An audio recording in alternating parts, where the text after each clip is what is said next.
नमस्कार दोस्तों।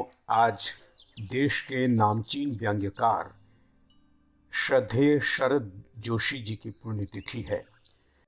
आज मैं अपनी आवाज में उनका एक व्यंग्य प्रस्तुत कर रहा हूं। शीर्षक है तीन आदर्श भूलें। एक वृद्ध दार्शनिक के तीन पुत्र थे। तीनों बड़े शैतान, बड़े चंचल, बड़े मस्त। दार्शनिक की गंभीरता उन्हें निकट से छूकर भी नहीं निकली थी। दार्शनिक को यह देखकर बड़ा दुख होता कि उसके बेटे बुरी बातों में रुचि लेते हैं, बुरी बातें मुंह से करते हैं।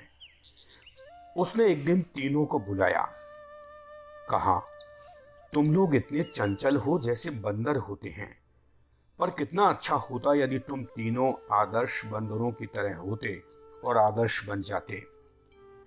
तीनों बेटों को कुछ समझ में नहीं आया। उन्हें कभी समझ में आता ही नहीं था। पर जिज्ञासावश सबसे छोटे बेटे ने पूछा, यह तीन आदर्श बंदर कौन से हैं? हमें भी बताइए। पिता ने वही तीन आदर्श बंदर बताए जिनमें एक ने बुराई न देखने के लिए आंखें बंद कर रखी हैं, दूसरे ने बुराई न सुनने के लिए कान बंद कर रखे हैं, तीसरे ने मुंह बंद कर रखा है कि वह किसी की बुराई न करे। पिता ने बताया, इन बंदरों की तरह यदि तुम रहे तो कितना अच्छा हो, मेरी आत्मा प्रसन्न रहे। तीनों बेटे सिर झुकाए रवाना हो गए। बड़ी देर तक कोई किसी से कुछ नहीं बोला। नदी किनारे बैठ काफी देर से वे लहरों में पत्थर फेंकते रहे। फिर छोटे बेटे ने कहा, जब मेरी इच्छा है कि पिताजी की आज्ञा मानूं और जीवन भर मुंह से कोई विचार प्रकट नहीं करूं, चाहे सच हो पर बुराई नहीं करूं। दूसरे बेटे ने कहा, मैं भी कान से किसी की बात नहीं सुनूंगा। तीसरे ने अपनी आंखें उपयोग नहीं करने का तय किया। तीनों आदर्श बंदर होने का तय करके नदी किनारे से उठे और पिताजी के पास खबर कहलवा दी कि उनके बेटे तीन आदर्श बंदरों की तरह रहने का निश्चय करके नौकरी की खोज में रवाना हो गए हैं। तीनों भाई चलते चलते एक चौराहे पर पहुंचे। वहां पुनः अपनी प्रतिज्ञा को दोहराकर तीनों तीन रास्ते रवाना हो गए। दार्शनिक पिता ने बड़े समय तक अपने बेटों की प्रतीक्षा की, पर वे नहीं आए। वह दुखी रहने लगा। पुस्तकों में उसका दिल नहीं लग पाया। एक दिन क्रोध में आकर उसने तीनों बंदरों की मूर्ति हटा दी। इन्हीं के कारण उसके बेटों से वह बिछुड़ गया था।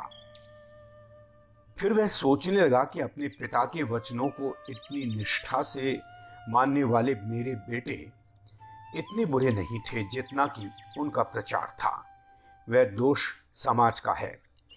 तब वह दार्शनिक पिता सबकी बुराई करने लगा, सब में दोष देखने लगा, सबकी बुराइयों पर रुचि से कान देने लगा। उसने अपने एकांत जीवन को त्याग करके इधर उधर बुराई भलाई में लगना शुरू किया। कुछ दिन तक तो लोगों ने उसकी बातों का सम्मान किया और बाद में सभी दार्शनिक की बुराई करने लगे।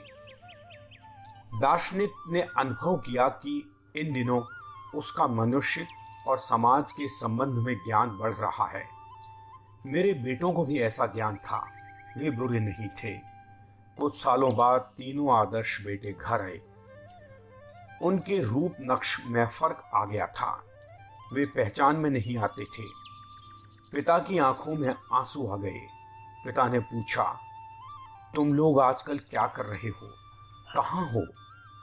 सबसे बड़े बेटे ने कहा, मैंने अपनी आंखों से कोई बुराई न देखने की प्रतिज्ञा की थी, मैं उसका पालन कर रहा हूं। मैं सरकारी प्रचारक हो गया हूं। आंख से कुछ नहीं देखता, सिर्फ जो कान से आज्ञा सुनता हूं, मुंह से प्रचार करता हूं। दूसरे बेटे ने कहा, मैं नेता हो गया हूं, कान से किसी की प्रार्थना या बुराई नहीं सुनता, देश में घूमता हूं और मुंह से बोलता रहता हूं। तीसरे छोटे बेटे ने कहा, तुम दोनों तो फिर भी ठीक हो। मैं मुंह से कुछ बुराई नहीं बोलने का निर्णय करके गया था। मैं अब सरकारी विभाग में क्लर्क हूं। बुराई कानों से सुनता हूं, आंखों से देखता हूं पर मुंह से कुछ नहीं बोलता। धन्यवाद।